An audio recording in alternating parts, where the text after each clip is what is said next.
Hi hello నమస్తే welcome to vlogging with Shiva. ఈరోజు నేను మీ ముందరకి ఒక అద్భుతమైన ఆలయం వీడియోతో అయితే వచ్చేసాను. ఈరోజు మనం చూడబోయే ఆలయం వచ్చేసి మన కాంచీపురంలో ఉన్న శ్రీ కచబరేశ్వర స్వామి వారి ఆలయము. ఇది ఒక శివాలయం అన్నమాట. ఈ ఆలయము 276 పాడల్ పెట్ర శివాలయాలలో ఈ యొక్క ఆలయం కూడా ఒకటి. అంతేకాకుండా ఈ ఆలయం యొక్క ప్రత్యేకత ఏమంటే శ్రీ మహావిష్ణువు కూర్మ అవతారంలో వచ్చి ఇక్కడ ఆ పరమేశ్వరుని అయితే దర్శించారనమాట. అంతేకాకుండా ఈ యొక్క ఆలయాన్ని 8వ శతాబ్దంలో అయితే పల్లవ రాజులు అయితే నిర్మించారు.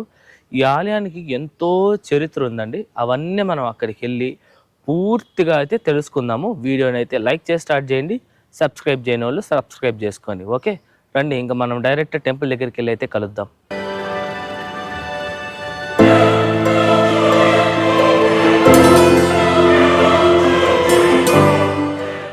ఇదేనండి నేను మీకు చెప్పిన శ్రీ కచబరేశ్వర స్వామి వారి ఆలయము. మనము ఆలయం లోపలికి వెళ్ళి పూర్తి స్థల పురాణం తెలుసుకునే ముందు మనం ఈ ఆలయం తాలూకా టైమింగ్స్ అయితే తెలుసుకుందాము. ఈ ఆలయం ప్రతిరోజు ఉదయం 5 నుండి మధ్యాహ్నం 12 వరకు, తిరిగి సాయంత్రం 5 నుండి రాత్రి 8 గంటల వరకు ఈ యొక్క ఆలయం అయితే ఓపెన్లో ఉంటుంది అనమాట. ఓకే, మనం ఇప్పుడు ఆలయం లోపలికి వెళ్ళి పూర్తి స్థల పురాణం నిర్మాణ చరిత్ర అంతా తెలుసుకుందాం రండి.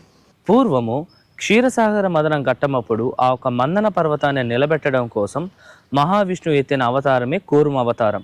ఆ అవతారాన్ని ఎత్తిన మహావిష్ణువు ఆ ఒక క్షీరసాగర మదన ఘట్టమప్పుడు వచ్చే ఒక అమృతం రాక్షసులకు కాకుండా దేవతలకు దక్కాలని చెప్పేసి పరమేశ్వరుణ్ణి అయితే కోరుకోవాలని అయితే అనుకుంటారు. అలా నిర్ణయించుకున్న మహావిష్ణువు ఈ ప్రదేశానికైతే వచ్చి ఇక్కడ ఒక నీటి బుగ్గనైతే ఏర్పాటు చేసి ఆ నీటి బొగ్గులో నుంచి వచ్చిన ఒక నీరుతో స్నానం ఆచరించి ఇక్కడ స్వామివారిని శివలింగాన్ని అయితే పూజిస్తారనమాట.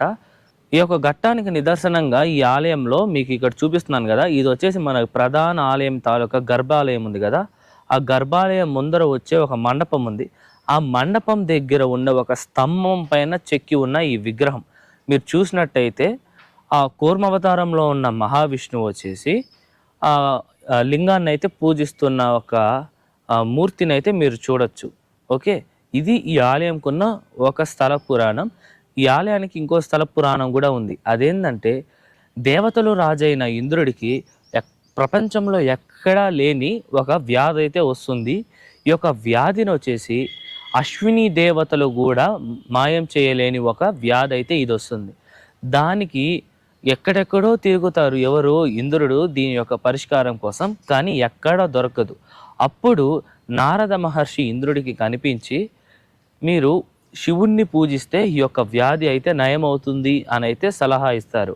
అలా నారదుడి యొక్క సలహా మేరకు ఇంద్రుడు ఈ యొక్క లింగాన్ని పూజించారని కూడా ఒక పురాణం అయితే ప్రాచుర్యంలో అయితే ఉందన్నమాట. అలాగే 63 మంది శైవ నాయనార్లు గొప్పగా కీర్తించిన 276 శివాలయాలనే పాదల్ పెట్ర స్థలాలు అని అంటారని మనం ముందుటి వీడియోల్లోనే తెలుసుకున్నాం. ఆ ఒక 63 నాయనార్లలో ఒకరైన సుందరర్ మధ్యయుగ తెవ్వారాన్ని కూడా ఈ యొక్క ఆలయం గురించి ఆ తెవ్వారంలో కీర్తిస్తూ రాశారంట. అంతేకాకుండా ఆ సుందరర్ అనే వ్యక్తి ఆయన ఒక నాయనారు. ఆయన వచ్చేసి ఈ యొక్క గుడి ప్రాంగణం ముందర వెళుతూ ఉండగా ఆయనకైతే ఆకలి అయితే వేస్తుంది. ఎంత మాత్రం ఆయనకి ఆకలి వేసినా సరే ఆయన అయితే నడుస్తూ వెళ్తూ ఉంటారు. ఇది తెలుసుకున్న ఆ పరమేశ్వరుడు వచ్చేసి తన భక్తుడు ఆకలితో ఉండడం ఆయన చూసి తట్టుకోలేక ఆ ఒక సుందర ఆయన నాయనారికి సాక్షాత్ పరమేశ్వరుడే ఈ యొక్క ప్రదేశంలో భోజనాన్ని అయితే పెట్టారు. ఇది కూడా ఈ ఆలయంకున్న ఒక స్థల పురాణం. ఇది ఈ ఆలయం తాలూకా 3 పురాణాలు అనమాట. ఈ 3 ఈ ఆలయ ప్రాంగణంలోనే జరిగింది. ఓకే, ఇప్పుడు మీరు చూస్తుండేది వచ్చేసి ఈ ఆలయ గర్భాలయము పక్క సైడ్ అనమాట. మీరు ఆ గోడే ఆలయం తాలూకా గర్భాలయము. లోపల స్వామివారు చాలా అద్భుతంగా అయితే మనకి లింగ రూపంలో దర్శనమిస్తున్నారు. ఇక్కడ ఉన్న లింగం కూడా చాలా కొంచెం డిఫరెంట్గా అయితే ఉంటుంది. నేరుగా వచ్చి ఇలా కాకుండా కొంచెం కూజ్గా అయితే ఉంటుంది అన్నమాట. మీరు ఏకాంబరనాథర్లో స్వామివారిని దర్శించుంటే మీకు నేను చెప్పే ఒక లింగం తాలూకా ఆకృతి అర్థమై ఉంటుంది. దానికి దగ్గరగానే ఉంటుంది అన్నమాట ఆ ఆలయం తాలూకా శివలింగం. చాలా చాలా అద్భుతంగా అయితే ఉందండి లింగము. దర్శనం అయితే చాలా అద్భుతంగా అయితే జరిగింది. ఈ గుడి కూడా చాలా అద్భుతంగా అయితే మెయింటైన్ చేస్తూ అయితే వచ్చారనమాట. మీరు కూడా ఈ యొక్క ఆలయానికి వచ్చి స్వామివారిని అయితే దర్శిస్తారని ఆశిస్తున్నా. ఇప్పుడు మనం ఈ ఆలయం తాలూకా నిర్మాణ చరిత్రను అయితే పూర్తిగా తెలుసుకుందాం. ఈ ఆలయాన్ని 8వ శతాబ్దంలో పల్లవ రాజులైతే నిర్మించారు. ఈ ఆలయాన్నే కాదు, ఈ కాంచీపురంలో ఉన్న దాదాపు 70 నుండి 80% వరకు ఆలయాలని పల్లవ రాజులైతే నిర్మించారు. ఎందుకంటే ఆ ఒక శతాబ్దం టైంలో దాదాపు 11-12 శతాబ్దాల వరకు ఈ యొక్క కాంచీపురాన్ని రాజధానిగా చేసుకొని పల్లవ రాజులు ఈ యొక్క ప్రదేశాన్ని మొత్తాన్ని అయితే పరిపాలించారనమాట. అంతేకాకుండా ఈ యొక్క ఆలయం తాలూకు కొన్ని మండపాలను చోళరాజులైతే నిర్మించారు. అంతేకాకుండా 16వ శతాబ్దంలో ఈ ఆలయం తాలూకా కొన్ని రాతి కట్టడాలను నాయకులు అయితే నిర్మించారనమాట. అంతేకాకుండా ఈ ఆలయంలో మనకి చాలా మండపాలు అయితే కనిపిస్తాయి మీకు. ఇప్పుడు మీరు చూస్తున్నారు కదా, ఇదొక మండపము. అలాగే మనకి గర్భాలయం బయట కూడా చాలా మండపాలు అయితే మనకి కనిపిస్తాయి. ఈ యొక్క ఆలయాన్ని కూడా చాలా అద్భుతంగా అయితే కట్టారనమాట పల్లవులు. దాని తర్వాత చోళులు, నాయకులు, విజయనగర రాజులు కూడా ఈ యొక్క ఆలయాన్ని అభివృద్ధి చెందిస్తూనే వచ్చారు. ఈ ఆలయానికి మనకి 5 అంచెల గల రాజగోపురం అయితే ఉంటుంది. చాలా అద్భుతంగా అయితే ఉంటుందండి రాజగోపురం. మీరు చూడొచ్చు, అద్భుతమైన శిల్పకళలతో మనకి ఒక రాజగోపురం అయితే కనిపిస్తుంది. ఆ రాజగోపురం దాటుకొని మనం ముందరకెళ్ళి మన గర్భాలయానికి ఎంటర్ అయ్యేక ముందు మనకి ఇంకొక గోపురం అయితే వస్తుంది. ఇది 3 అంచెల గల గోపురం. ఓకే, ఇప్పుడు మీరు చూస్తున్నారు కదా, ఇది గర్భాలయం ముందరుండే మండపము. ఈ మండపం దగ్గర ఉండే స్తంభాలు చాలా చాలా అద్భుతంగా అయితే ఉంటాయండి. మీరు చూస్తున్నారు కదా, ఎంత బాగా చెక్కి ఉన్నారంటే ఆ సమయంలో అంత అద్భుతంగా ఉంది. ఈ యొక్క స్తంభాన్ని 16వ శతాబ్దంలో నాయకులైతే ఈ యొక్క స్తంభాన్ని అయితే చెక్కారండి. మీరు చూడొచ్చు, ఆ ఒక గుర్రం పైన ఒక రాజు కూర్చున్నట్టు చాలా అద్భుతంగా అయితే ఉంది. ఓకే, అలాగే మనకి గర్భాలయం ఎదురుగానే మనకి ఒక పెద్ద మహానంది యొక్క విగ్రహం కూడా ఉంది. మీరు అది కూడా చూడొచ్చు. ఓకే,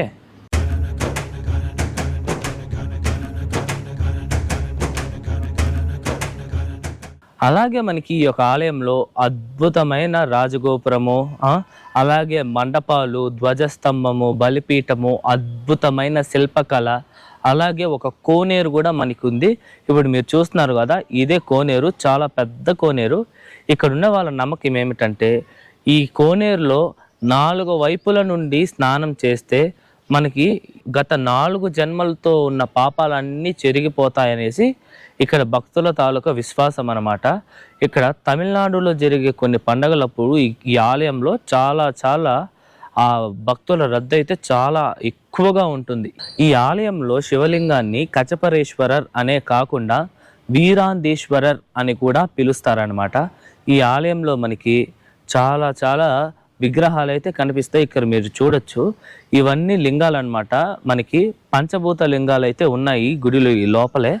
అలాగే 63 మంది నాయనార్ల యొక్క విగ్రహాలు, ఇప్పుడు మీరు చూస్తున్న యొక్క వినాయక స్వామి విగ్రహం, షణ్ముగుని యొక్క విగ్రహం, చాలా చాలా అద్భుతంగా అయితే ఆలయం లోపల విగ్రహాలు అయితే ఉన్నాయి. అలాగే మీరు చూస్తున్నచ్చు, చాలా అద్భుతంగా అయితే ఉంది ఈ యొక్క లింగము.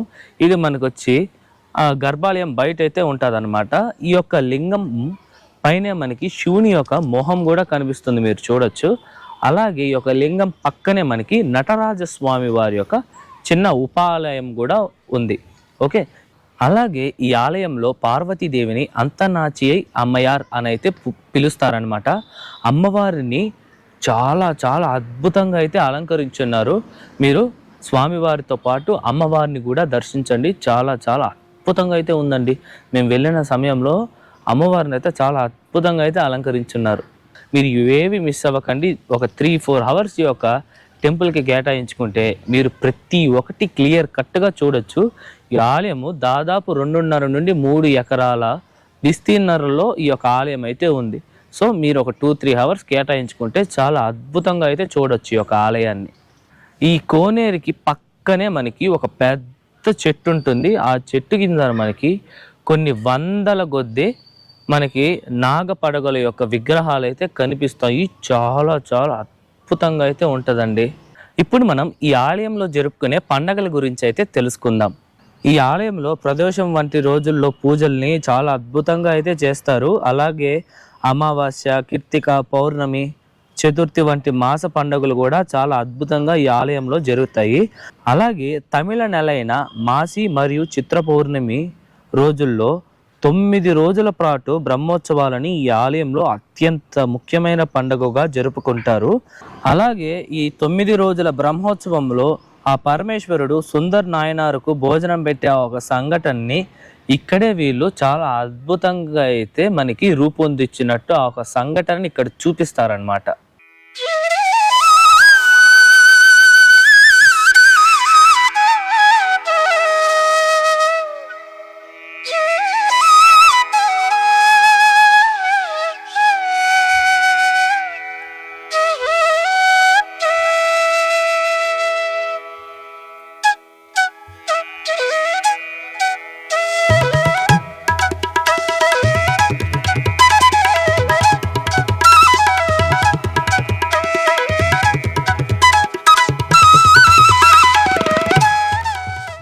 ఇదండి వాటి వీడియో ఎలా ఉంది, నచ్చిందా?